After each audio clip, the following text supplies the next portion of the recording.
देखिए, business accounting का ये लास्ट टॉपिक है, रेक्टिफिकेशन ऑफ एरर्स।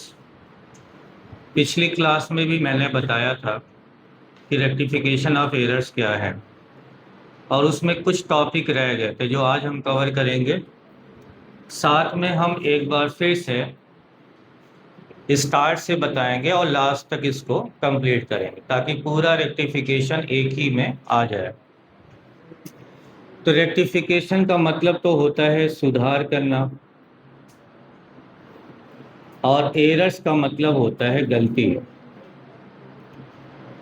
तो जो हम अकाउंटिंग करते हैं, तो हमारी अकाउंटिंग में क्या होता है, एरर्स हो जाते हैं, ह्यूमन एरर्स। इंसान अकाउंटिंग करता है तो कुछ चीज़ें अनइंटेंशनली हो जाती हैं। तो अकाउंटिंग में जो हमसे गलतियां हो जाती हैं, मिस्टेक्स हो जाती हैं, जिसे एरर्स कहा जाता है, उसको कैसे रेक्टिफाई करें, कैसे उसको ठीक करें, ये इसमें बताया जाता है। क्योंकि गलती को ठीक करना एक अलग स्किल्स होती है। इसके लिए आपको मोर नॉलेज एंड प्रैक्टिस की नीड होती है। जिस अकाउंटेंट को रेक्टिफिकेशन ऑफ एरर्स पता होता है, उसकी वैल्यू नॉर्मल अकाउंटेंट के कंपेयर में ज़्यादा होती है। एक सिर्फ अकाउंटिंग करता है, लेकिन गलत हो जाने पे उसे ठीक नहीं कर पाता। उसको इतना आइडिया नहीं है कि गलती को कैसे सही करेंगे। लाइक गाड़ी चलाता है, चलाना बहुत अच्छा आता है, बट कुछ थोड़ा बहुत गाड़ी में खराबी आ जाए तो गाड़ी खड़ी हो जाती है, बिना मैकेनिक के चल नहीं पाती।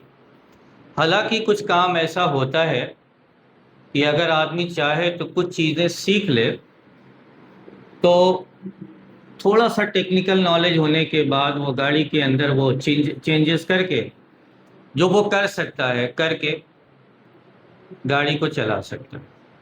मतलब एक अकाउंटेंट हर बार प्रॉब्लम होने पर सीए को बुलाना, एक्सपर्ट अकाउंटेंट को बुलाना, सीनियर से कंसल्ट करना नहीं पड़ता।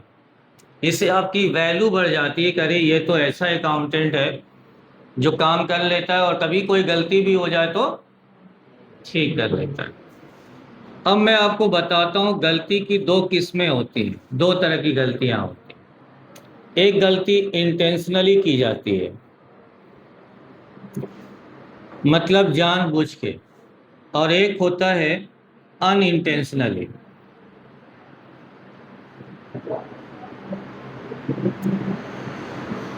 जो जानबूझ के की जाती है उसको एरर्स नहीं कहते, उसे फ्रॉड कहते हैं। इसका रेक्टिफिकेशन नहीं होता। और जो अनजाने में हो जाती उसको एरर्स कहते हैं, और इसी का रेक्टिफिकेशन होता है।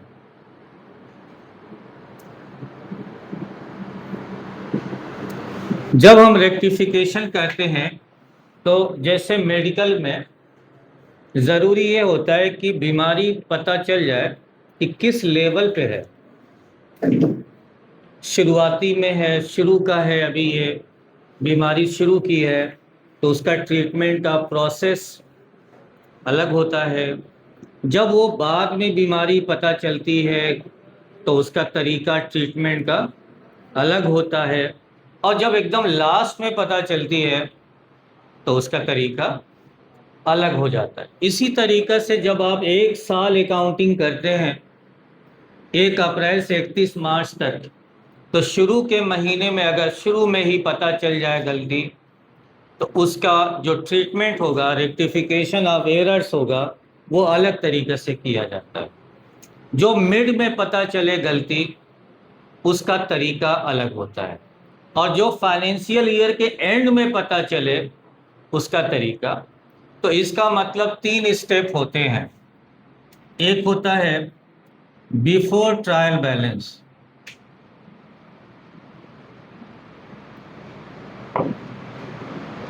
बिफोर ट्रायल बैलेंस एक ऐसी गलती है जिसका मतलब कि जर्नल एंट्री हो चुकी है, लेजर भी बन चुका है, बट ट्रायल बैलेंस नहीं बना है। अभी हमने ट्रायल बैलेंस नहीं बनाया है और गलती पता चल जाए, यानी एकदम शुरू की गलती, तो उसका नाम दे दिया गया है बिफोर ट्रायल बैलेंस। इसे आप फर्स्ट स्टेप भी कह सकते हैं या फर्स्ट स्टेज कह सकते हैं। एक गलती होती है after trial balance.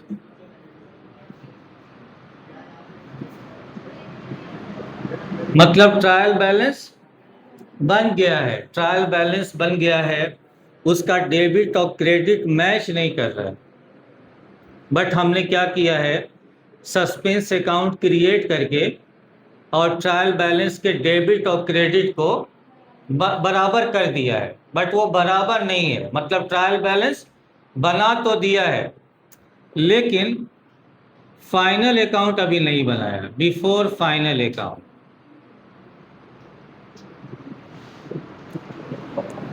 Final account का मतलब ट्रेडिंग नहीं बनाया, पीएल नहीं बनाया, बैलेंस शीट नहीं बनाया, बट ट्रायल बैलेंस बना दिया है। इसका नाम रख दिया गया है सेकेंड स्टेज, समझने के लिए। और तीसरा है आपका आफ्टर फाइनल अकाउंट।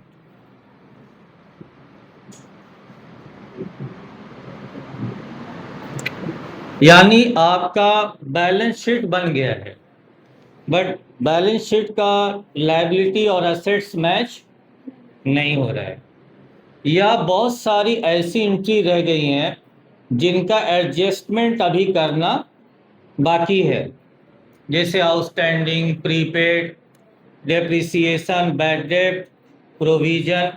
यानी जो एंट्री फाइनेंशियल ईयर के एंड में होती है उसको रखा गया है। अगर आपने करना गलत कर दिया है या करना भूल गए हैं या आपसे छूट गया गलती से, तो वो सब आता है आफ्टर फाइनल अकाउंट। इसका नाम दे दिया गया है थर्ड स्टेज। तो सबसे पहले एक अकाउंटेंट का काम क्या है, गलती को पता करना, ये पता करना कि वो गलती किस स्टेज पर हुई है, ये भी पता करना है।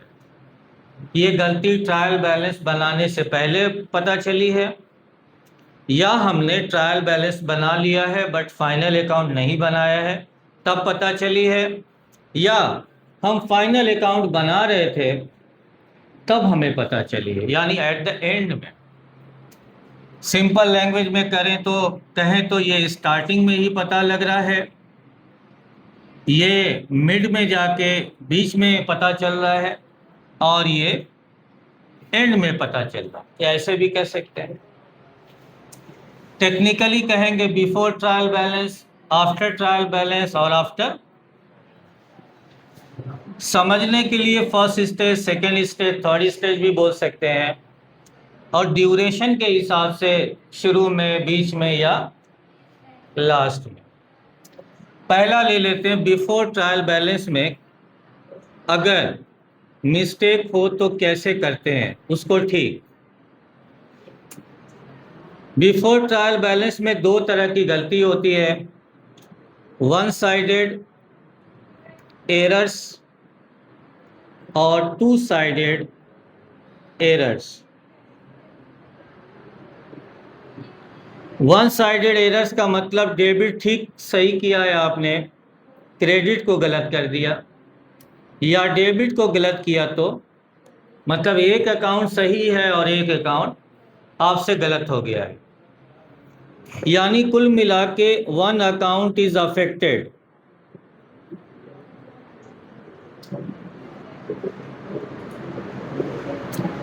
एक अकाउंट पर इसका प्रभाव पड़ रहा है, और इसमें टू अकाउंट्स आर अफेक्टेड। दो अकाउंट पे प्रभाव पड़ रहा है। अब इसको समझते हैं कैसे। एग्जाम्पल लेते हैं पहले वाले का, वन साइडेड का। Purchase account under valued by 2000। इसका मतलब है कि परचेज अकाउंट को 2000 से कम दिखाया गया है। इसको पढ़ने से ये लग रहा है कि सिर्फ एक ही अकाउंट पे इफेक्ट आ रहा है, कोई दूसरा अकाउंट नजर ही नहीं आ रहा। परचेज अकाउंट अंडर वैल्यूड, सिर्फ परचेज पे फर्क पड़ रहा है ना। तो परचेज की वैल्यू कम है तो उसको बढ़ाएंगे कैसे? परचेज कैसे बढ़ता है? डेबिट से। परचेज जब भी सामान जब खरीदते हैं तो क्या करते हैं? डेबिट करते हैं, तो परचेज की वैल्यू बढ़ जाती है। तो आप यहां लिखेंगे, एंट्री नहीं पास करेंगे। No entry required.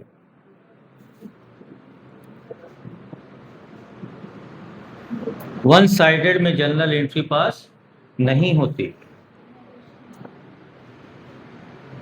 To general entry, sorry, सिर्फ जनरल एंट्री रिक्वायर्ड या विल बी पास।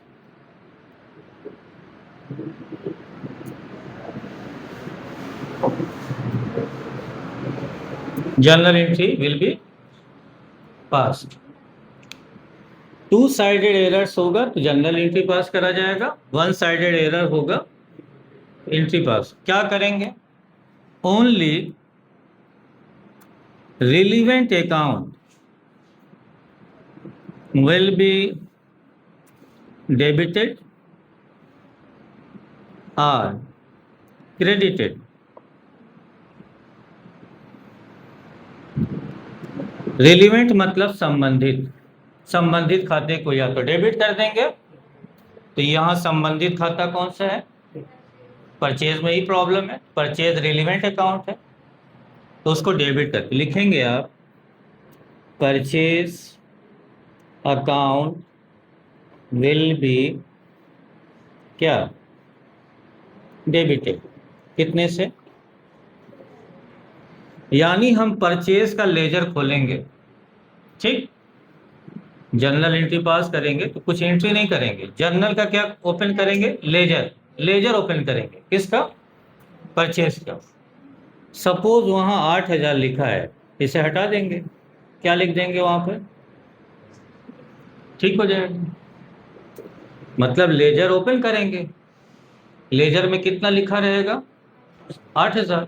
उसको डिलीट करेंगे या उसको हटाएंगे वैल्यू को, और उसकी जगह बस एंट्री नहीं पास करेंगे, वैल्यू को चेंज कर देंगे। No entry required, only relevant account will be debited or, तो डेबिट कर देंगे 2000 से और बढ़ा। सपोज दूसरा ले लेते हैं, purchase account over valued by 3000। इसका क्या मतलब? परचेज अकाउंट ज्यादा हो गया है, परचेज अकाउंट तो कम करना पड़ेगा। तो कैसे कम होगा? क्रेडिट कर देंगे। आप क्या लिखेंगे? Purchase account will be credited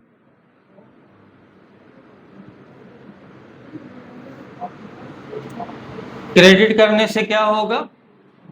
purchase की वैल्यू कम हो जाएगी। ये वन साइडेड एरर्स है, रफ कर दूं या क्लिक कर लीजिए।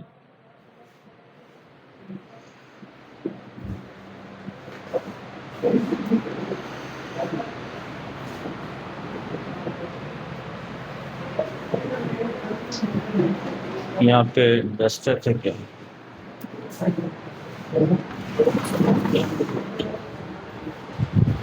कोई एंट्री पास नहीं होती। टू साइडेड एरर्स के केस में जनरल एंट्री पास करेंगे। उसका एग्जांपल ले लें। मशीनरी परचेज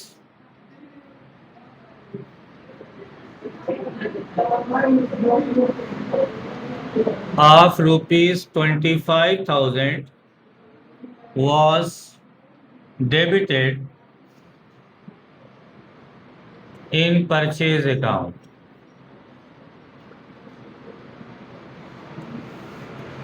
मशीन खरीदा है कितने का? 25,000 का। तो क्या करना चाहिए? Machine account debit to cash. But गलती क्या हुई हमसे? मशीन अकाउंट डेबिट की जगह परचेज लिख दिया। यानी एंट्री करनी चाहिए थी हमें machinery account debit to cash. ये है करेक्ट एंट्री, ये करनी चाहिए। बट हमसे रॉन्ग एंट्री पास हुई है। क्या? Purchase account debit to cash. अब हमें रेक्टिफिकेशन की एंट्री पास करना है। तो हमें करना क्या चाहिए? जो डेबिट होना चाहिए उसे डेबिट करते हैं। तो क्या लिखेंगे? मशीनरी अकाउंट डेबिट, और जो नहीं होना चाहिए था उसे क्रेडिट करें। तो परचेज क्या हुआ है? अब इसे होना नहीं चाहिए था, तो क्रेडिट करेंगे तो कैंसिल हो जाएगा वो। तो लिख देंगे टू परचेज है। ये है रेक्टिफिकेशन एंट्री, बस यही पास करनी। फिर नेक्स्ट ले लेते हैं journal expense of rupees 1200 written as 21,100। मतलब हमसे गलती क्या हुई? 1200 की जगह हमने क्या लिख दिया? 2100। तो 2100 में से 1200 माइनस कर दीजिए, कितने का फर्क आया? तो जर्नल एक्सपेंस ज्यादा आपने लिखा है तो डेबिट कर दिया होगा। तो अब उसे क्या करना होगा? तो रिवर्स एंट्री पास कर दीजिए। तो आप क्या लिख देंगे? Cash account debit to journal expense. कितने से? 900 से।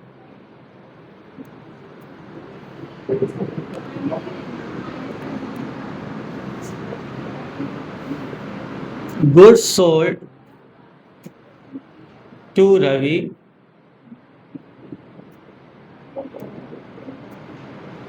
of rupees 15,000 was passed as Raman. हमने सेल किसको किया? तो एंट्री होनी चाहिए थी रवि डेबिट टू सेल्स। हमने किया क्या? रवि की जगह क्या लिख दिया गलती से? Raman debit to sales. अब ठीक करिए, क्या होना चाहिए? रवि। और क्या नहीं होना चाहिए? तो टू रमन। ये आप रेक्टिफिकेशन एंट्री पास करेंगे। ये वाली एंट्री पास कर देंगे, आपकी जो एरर्स है वो रिमूव हो जाए।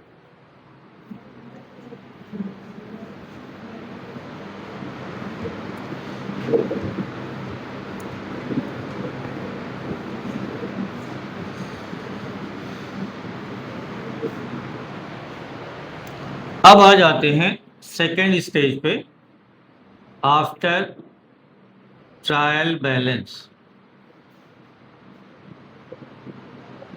But before final account. Trial balance बन चुका है बट अभी फाइनल अकाउंट नहीं बना। इसमें भी दो तरह की एरर्स होती हैं, वन साइडेड और two sided.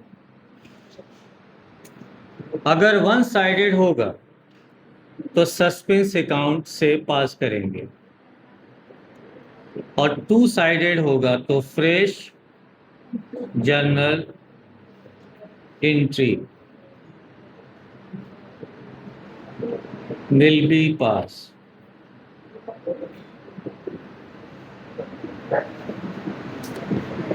Example, sales account under valued by 5000। Sales में 5000 कम दिखाया गया। सेल्स अकाउंट अंडर वैल्यूड का मतलब सेल्स को कम दिखाया, तो सेल्स कैसे बढ़ेगा? सेल्स को हमेशा क्रेडिट करते हैं, तो क्रेडिट कर देंगे तो बढ़ जाएगा। तो जब सेल्स क्रेडिट में लिखेंगे तो डेबिट में क्या आ जाएगा? Suspense account to sales account.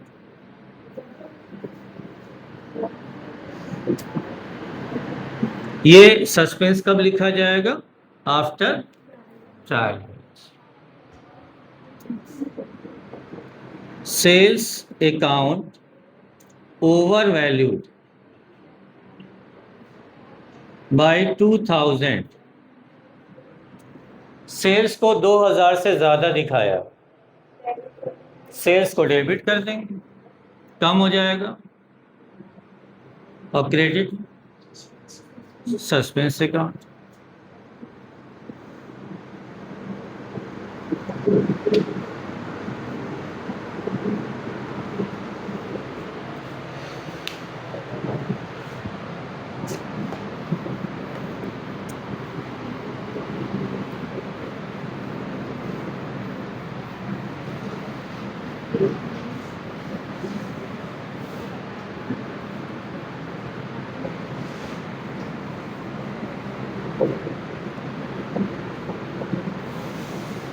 अब टू साइडेड एरर्स में आ जाते हैं। वन साइडेड के केस में सस्पेंस आता है, टू साइडेड में जर्नल एंट्री पास होती है। जैसे furniture purchase of ₹18,000 was written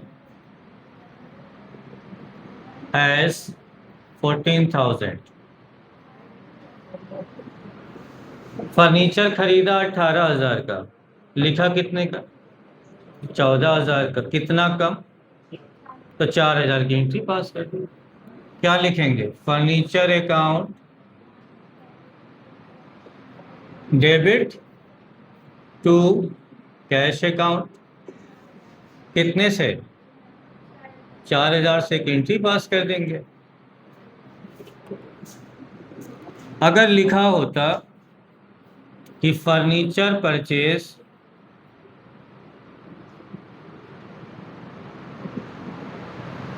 ₹18,000 was debited in purchase account,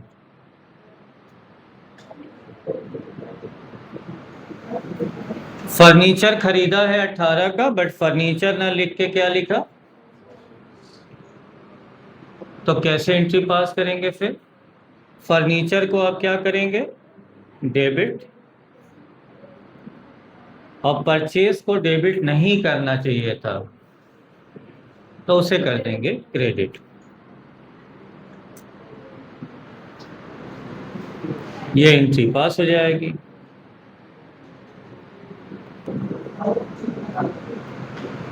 समझ में आ रहा है? कोई डाउट हो तब पूछिएगा।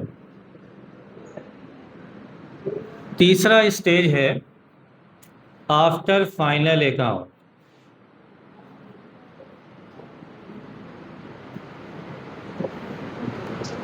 इसमें जो एरर्स हैं उसको पहचानना पड़ेगा। एक अकाउंट होता है पर्सनल अकाउंट, और एक होता है रियल अकाउंट, और एक होता है, 3 अकाउंट्स होते हैं। अगर पर्सनल और रियल में गलती हुई तो फ्रेश एंट्री पास होगी, और नॉमिनल में अगर गलती मिली नॉमिनल अकाउंट के अंदर तो लिखेंगे आप पीएल एडजस्टमेंट अकाउंट। नॉमिनल के केस में लिखेंगे और पर्सनल रियल में लिखेंगे फ्रेश एंट्री। इसको समझ लेते हैं, रफ कर दो, फोटो ले लो।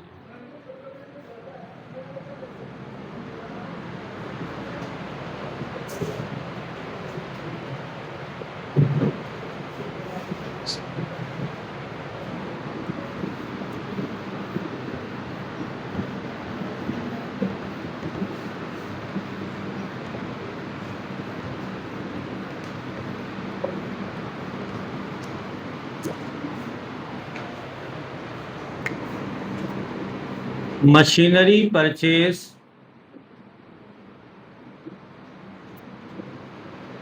₹15,000 was written as computer account.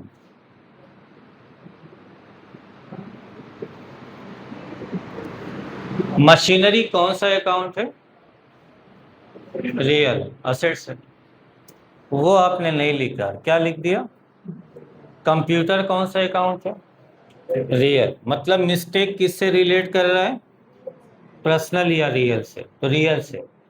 इस केस में फ्रेश एंट्री पास होगी, यानी होना क्या चाहिए था? मशीनरी, तो आप लिख दीजिए machinery account,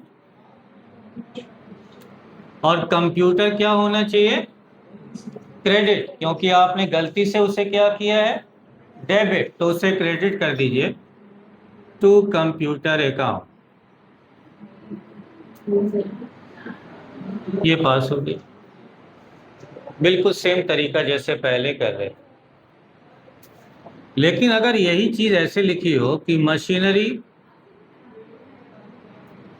purchase ₹15,000 was written as purchase account, तो मशीनरी कौन सा अकाउंट? रियल। परचेज कौन सा अकाउंट? नॉमिनल। परचेज किस में? अब ये इससे रिलेटेड हो गया, तो ये लिखना पड़ेगा। लिखना क्या चाहिए हमें? Machinery account. और परचेज को क्या करेंगे? क्रेडिट। तो परचेज चूंकि नॉमिनल है, इसलिए परचेज ना लिख के उसकी जगह पे लिखेंगे पीएल एडजस्टमेंट अकाउंट। यानी जहां जहां नॉमिनल अकाउंट आएगा वहां उसका नाम न लिख के, और अगर वो नॉमिनल नहीं है, रियल है, पर्सनल है, तो फिर जैसे फ्रेश एंट्री पास करते हैं वैसे कर नोट कर लीजिए।